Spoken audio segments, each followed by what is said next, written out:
नमस्कार। 4440 का बोर्ड है। तो इसमें हमें आईपी हम हर कंपोनेंट को जो है रिपेयर कर सकते हैं फोल्डिंग आयरन से ही, और उसको चेंज कर सकते हैं।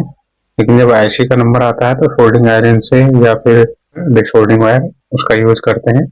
तो उससे काफी टाइम लग जाता है, क्योंकि एक एक पिन को साफ करना होता है, बहुत सारी पिनें होती हैं। और जो नॉर्मल कंपोनेंट है हमारे 2 पिनों की होती है, ज्यादातर 3 पिन की हो जाएगी, तो उनको आराम से हम निकाल लेते हैं। लेकिन जब ये आईसी का नंबर आता है तो इसमें थोड़ी सी दिक्कत सी आती है।